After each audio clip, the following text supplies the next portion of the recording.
Chapter 7 યામ ભૂમિતિ ભાગ 3 સ્વાધ્યાય 7.1 એટલે કે આપણે અંતરસૂત્ર વિશેની માહિતી મેળવી ચૂક્યા. હવે આજનો આપણો ટોપિક આવે છે વિભાજન સૂત્ર. વિભાજન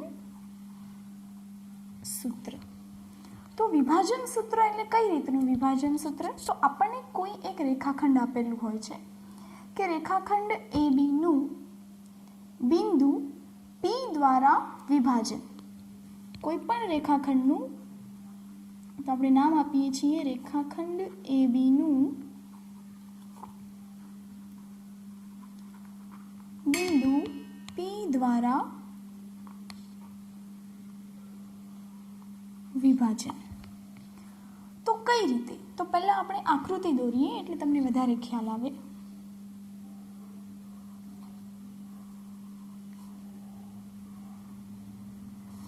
આ આપણી પાસે છે રેખાખંડ AB અને અહીં આપણને કોઈ એક બિંદુ મળે છે P. એટલે કે આપેલ રેખાખંડ, આપણી પાસે જે રેખાખંડ છે એ રેખાખંડ AB પર A અને B સિવાયનું તમને કોઈ એક બિંદુ મળેલું છે જેને આપણે નામ આપેલું છે P. તો જે P બિંદુ છે એ રેખાખંડ AB નું A તરફથી, કઈ બાજુ તરફથી? તો A તરફથી AP ના છેદમાં PB ગુણોત્તરમાં વિભાજન કરે છે.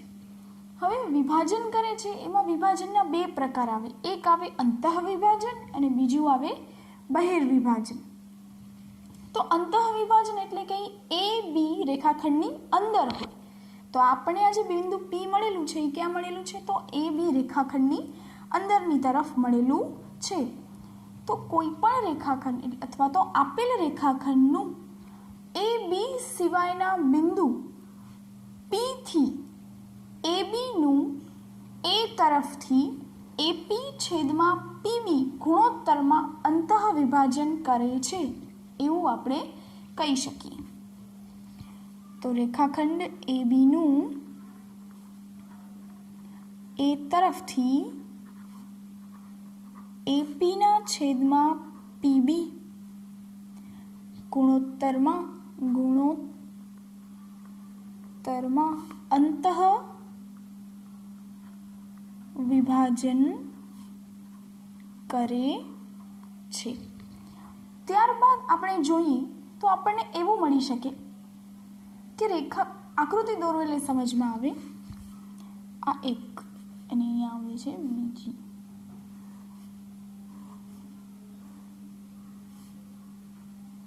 A B અને આ મળેલું P. તો અત્યારે પણ અહીં આપણી પાસે એક રેખાખંડ છે અને એ રેખાખંડ ઉપર તમને બિંદુ P મળેલું છે. પણ આ જે બિંદુ P જે છે એ રેખાખંડ AB પર નહીં પણ ક્યાં આવેલું છે? તો એ બિંદુ રેખાખંડ AB ની બહારની બાજુએ આવેલું છે. તો એ જ રીતે કે AB નું A તરફથી AP ના છેદમાં PB એટલે AP એટલે કે આ મોટો રેખાખંડ અને એના છેદમાં PB ગુણોત્તરમાં કેવું વિભાજન કરે છે એવું કહેવાય? તો બહિર્વિભાજન કરે છે. હવે આ આપણને બે વિભાજન મળે છે, અંતઃવિભાજન અને બહિર્વિભાજન. પરંતુ આપણે 10મા ધોરણની અંદર માત્ર ને માત્ર અંતઃવિભાજનનો જ અભ્યાસ કરવાનો રહેશે.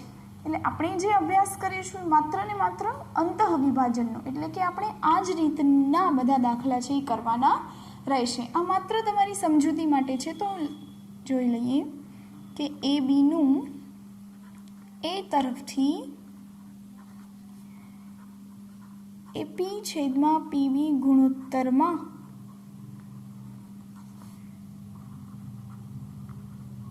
બહિર્વિભાજન કરે છે. હવે આપણે માત્ર ને માત્ર અંતઃવિભાજનનો જ યુઝ કરવાનો છે. તો આપણે એનું સૂત્ર મેળવીએ. તો ચાલો હવે આપણું આવે છે મેઇન વિભાજન સૂત્ર. હવે વિભાજન સૂત્રમાં આપણે બધા જે બિંદુ મળે છે તે બિંદુ આપણી પાસે છે A અને બી, તો આપણે એ બંનેને નામ આપી દઈશું. સૂત્ર મેળવીએ છીએ તો સૂત્ર માટે આપણે જનરલ સ્વરૂપના જ નામ આપીએ છીએ, એટલે કે x1y1 અને x2y2. હવે આ જે જોડતા રેખાખંડો છે, તો આ રેખાખંડનું કંઈક તો માપ આપણને મળતું હોય, તો આ બંનેના માપ આપણી પાસે છે નહીં, તો આપણે એને નામ આપીશું m1 અને m2. શું આપીશું? m1 અને m2. હવે ગુણોત્તર હોય તો આપણે એમાં જેમનો ઉપયોગ કરીએ છીએ, એટલે કે m1 જેમ m2 ગુણોત્તરમાં અંતઃ વિભાજન કરતા આપણે બિંદુ કયું મળે છે? P મળે છે. તો બિંદુ P ને શું નામ આપીશું? x, y. જુઓ કઈ રીતે આવશે કે બિંદુઓ A x1 y1 અને B x2 y2 ને જોડતા રેખાખંડનું m1 જેમ m2 ગુણોત્તરમાં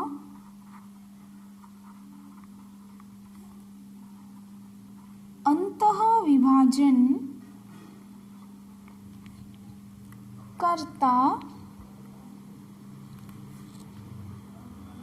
બિંદુ P XY ના યામ. તો હવે આપણે આ યામ કઈ રીતે મળશે? તો આપણે એનું સૂત્ર લેવાનું છે.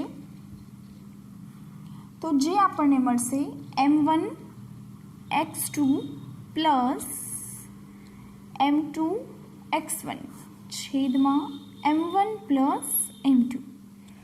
અત્યારે માત્ર આપણને આ સૂત્રનો જ અભ્યાસ કરવાનો છે, સૂત્ર પરથી ગણતરી કરવાની છે. આ સૂત્ર કઈ રીતે આવ્યું, શું આવ્યું, એની સાબિતીની આપણને જરૂર નથી, એટલે આપણે એ સાબિતી તરફ જતા નથી. આપણે જે દાખલાઓ છે એના તરફ વધારે ધ્યાન આપીશું. તો એ જ રીતે y યામ મળશે કે m1 y2 plus m2 y1 છેદમાં m1 પ્લસ m2. આ સૂત્રની મદદથી આપણે બિંદુ P XY ના યામ છે એ શોધી શકીશું. હવે આ આપણે જે રેખાખંડ હતું, ચલો આ A અને આ થયું B, આ બિંદુ P. ચલો આને નામ આપેલું x1 x2 x1 y1 અને x2 y2. આ બિંદુ થયું xy. હવે આ ગુણોત્તરને આપણે m અને m2 નામ આપેલું છે, m1 જેમ m2. હવે એની જગ્યાએ m1 જેમ m2 ની જગ્યાએ આપણે k જેમ 1 નો ઉપયોગ કરીએ, એટલે કે k અને આ થશે 1, ત્યારે આપણને સૂત્ર શું મળે છે તો એ પણ જોઈ લઈએ. જનરલી આપણે આ જ સૂત્રનો ઉપયોગ કરીશું, પણ ક્યારેક કે વાળું સૂત્ર MCQ જ્યારે કે હેતુલક્ષી પ્રશ્નમાં તમને આવી જાય વિકલ્પ ને એમાં તમને કે વાળું પણ સૂત્ર પૂછાઈ શકે છે, તો આપણે બધા જ સૂત્ર કઈ રીતે લખી શકાય એ જોઈ લઈએ. તો કે જેમ 1 નું કઈ રીતે લખાશે? તો એ મળશે કે x2 પ્લસ x1 છેદમાં k પ્લસ 1, કે y2 પ્લસ y1 છેદમાં k પ્લસ 1. હવે જ્યારે ગુણોત્તર તમને m1 જેમ m2 આપેલું હોય, આ ત્યારનું સૂત્ર, અને ગુણોત્તર જ્યારે તમને k જેમ 1 આપેલું હોય, આ ત્યારનું સૂત્ર. આ બંને સૂત્રમાંથી તમને કોઈ પણ એક સૂત્રનો ઉપયોગ કરી શકો છો. હવે આપણી પાસે આવે છે કે મધ્યબિંદુનું સૂત્ર. આ થયું વિભાજનનું સૂત્ર. હવે વાત આવે છે મધ્યબિંદુનું સૂત્ર. મધ્યબિંદુ એટલે કે કોઈ એક રેખાખંડની એકદમ વચ્ચોવચ્ચ તમને એક બિંદુ મળેલું છે અને એ બિંદુના યામ આપણે શોધવાના છે. તો જોઈએ મધ્ય બિંદુનું સૂત્ર. તો એ જ રીતે અહીંયા આપણને એક રેખાખંડ મળેલું છે A B અને મધ્યમાં આપણને એક બિંદુ મળેલું છે P. હવે આ બંને ગુણોત્તરના માપ સરખા હોય, 6 એકમ 6 એકમ થતું હોય તો 6 ઉડી અને બંને કેવા થઈ જાય? 1 થઈ જાય. એટલે આને આપણે શું કહીશું? 1 જેમ 1. એટલે હવે આપણી પાસે ગુણોત્તર કયો આવી જાય? 1:1 તો રેખાખંડ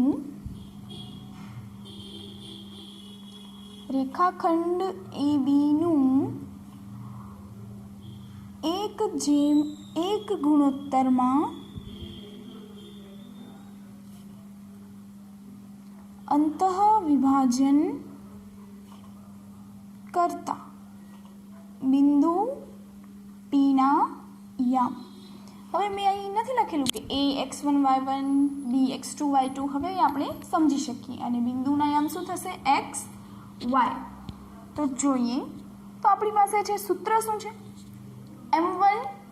m2 x1 plus m1 x2. તો આ જે સૂત્ર છે તો m2 શું મળેલું છે આપણે તો 1 × x1 પ્લસ 1 × x2 છેદમાં m1 પ્લસ m2. ત્યારબાદ આપણને મળે છે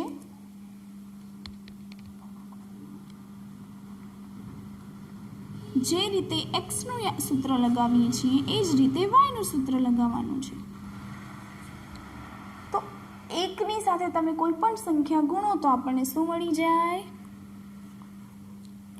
x1 પ્લસ x2 છેદમાં 2 અને y1 પ્લસ y2 છેદમાં 2. તો મધ્યબિંદુનું સૂત્ર આપણને શું મળે છે x1 પ્લસ x2 છેદમાં 2 અને y1 પ્લસ y2 છેદમાં 2. ત્યારબાદ આ સ્વાધ્યાય 7.2 પહેલાં હવે છેલ્લું સૂત્ર આપણને શીખવવાનું છે ત્રિકોણનું મધ્ય કેન્દ્ર. શું શોધવાનું છે તો ત્રિકોણનું મધ્ય કેન્દ્ર. હવે ત્રિકોણની 3 મધ્યગાઓ મળે તો એ મધ્યગાની મદદથી તમને એ ત્રણેય મધ્યગાઓ એકબીજાને જ્યાં છેદે છે એને આપણે કહીએ છીએ ત્રિકોણનું મધ્ય કેન્દ્ર. તો જોઈએ ચાલો ત્રિકોણનું મધ્ય કેન્દ્ર.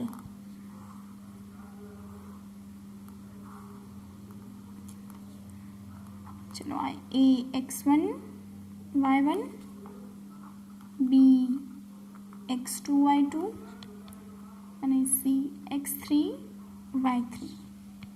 હવે આ રીતે આપણને મધ્ય કેન્દ્ર મળે છે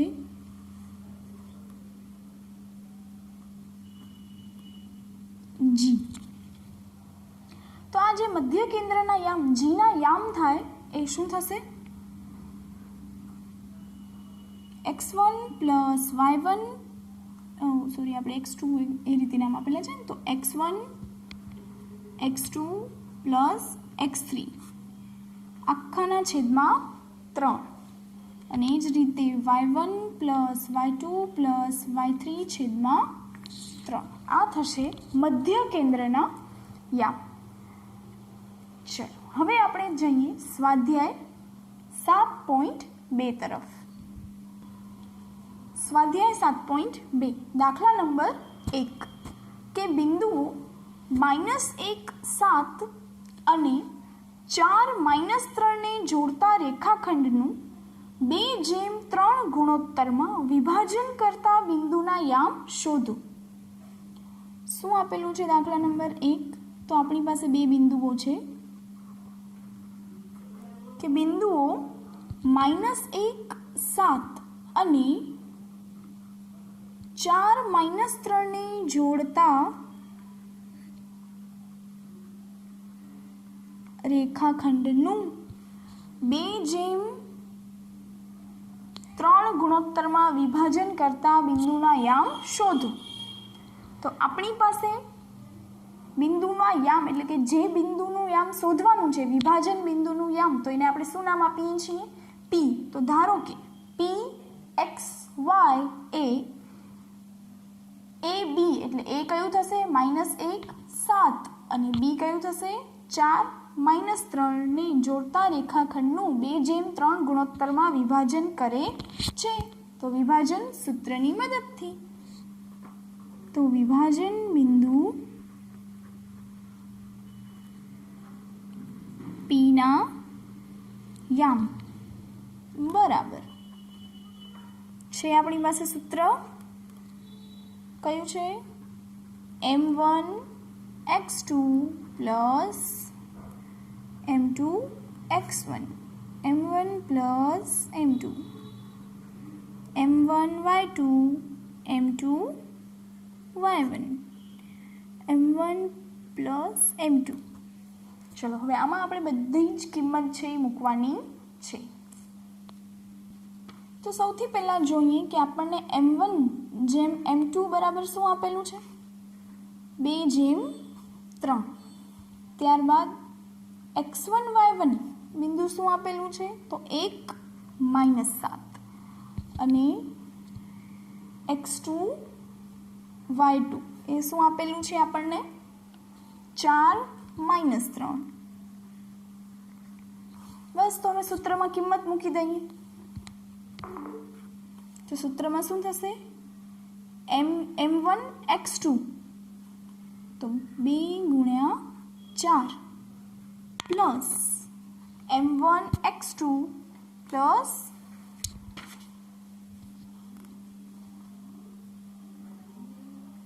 m1 x2 sorry m2 x1 એટલે કે 3 અને 1. સોરી આપણને બિંદુ છે -1 પ્લસ 7 એટલે આ થશે માઇનસ અને 2 + 3. ચલો ત્યારબાદ આપણને મળશે 2 × -3 પ્લસ 3 × 7 અને 2 + 3. જે આપણને કિંમત આપેલી છે એ જ કિંમત આપણે મૂકવાની છે. ચલો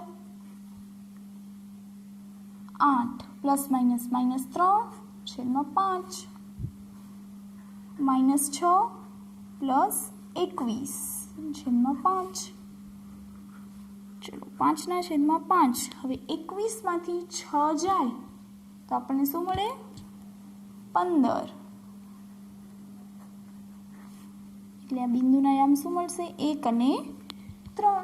આ થયા વિભાજન બિંદુના યામ. હવે આપણે વાત કરીએ દાખલા નંબર 3ની. દાખલા નંબર 3 હું તમને હોમવર્કમાં આપીશ, પણ હોમવર્કમાં આવતા પહેલાં એની થોડીક તમને સમજૂતી આપું છું કે એમાં કરવાનું શું છે. તો જોઈએ દાખલા નંબર 2 કે બિંદુઓ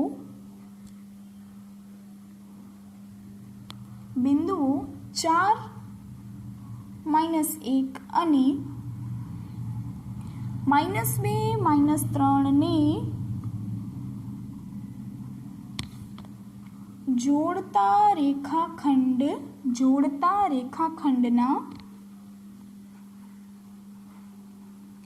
ત્રિભાગ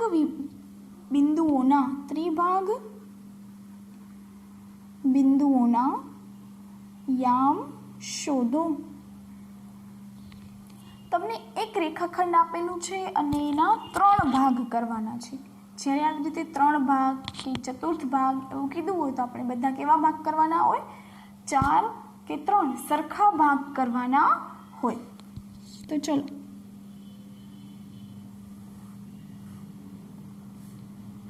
આ A અને B. A મળે છે 4 - 1 અને B મળે છે -2 -3. હવે 3 ભાગ કરવાના છે તો 3 ભાગ કરવા માટે આપણે વચ્ચે કેટલા બિંદુ લેવા પડે? વચ્ચે હું 2 બિંદુ લઉં, એક P અને બીજું લઉં છું Q. તો 3 ભાગ થઈ જાય 1 2 અને 3. તો હવે ધ્યાન આપો, 3 સરખા ભાગ થયા તો આ કેટલો ભાગ કહેવાય? 1 ભાગ કહેવાય. અને P બિંદુના યામ શોધવા હોય તો આ AP/PB. તો PBમાં કેટલા ભાગ આવે છે? 2 ભાગ આવે છે. તો ગુણોત્તર શું થયો? તો બિંદુ P માટે શું આવશે કે બિંદુ રેખાખંડ ABનું A તરફથી 1/2 ગુણોત્તરમાં અંતઃ વિભાજન કરતા બિંદુ Pના યામ. તો હવે ગુણોત્તર મળી ગયો. હવે એ જ રીતે બિંદુ Pના યામ આપણને મળી ગયા છે. હવે આપણે શોધવાનું છે Q. તો એ 2 રીતે થઈ શકે. પહેલાં આપણે લઈશું એ ક્યુના છેદમાં ક્યુ બી. તો એના માટે આ કેટલા ભાગ થયા? 2 ભાગ થયા. અને આ કેટલો ભાગ થયો? 1. તો આપણે 2:1 ગુણોત્તર લઈ શકીએ. ચલો એ તરફથી 1:2 ગુણોત્તરમાં અંતઃ વિભાજન કરતા બિંદુ પીના યામ. આ તમે શોધી શકો છો. ત્યારબાદ વાત કરીએ તો રેખાખંડ એબીનું એ તરફથી 2:1 ગુણોત્તરમાં વિભાજન કરતા બિંદુ ક્યુના યામ. પણ હવે તમે ધ્યાન આપો તો બિંદુ ક્યુના યામ આ રીતે પણ શોધી શકશો, અથવા બીજી કઈ રીત, તો એ જોઈ લઈએ કે તમે બિંદુ ક્યુના યામ શોધશો એ પહેલાં તમને બિંદુ પીના યામ છે શું થયું હશે? મળી ગયા હશે. તો બિંદુ ક્યુ જે છે એ રેખાખંડ પી બીનું શું થશે? તો મધ્ય બિંદુ થશે. શું થશે? મધ્ય બિંદુ. તો તમે રેખાખંડ પી બીના મધ્ય બિંદુ તરીકે પણ ક્યુના યામ છે એ શોધી શકો છો. તો ક્યુ એ રેખાખંડ પી બીનું મધ્ય બિંદુ છે અથવા તો હોવાથી, તો આ સૂત્ર ઉપરથી પણ તમે બિંદુ ક્યુના યામ છે એ શોધી શકો છો. બેમાંથી જે રીતે ફાવે એ રીતે દાખલો ગણી શકાય છે. Thank you.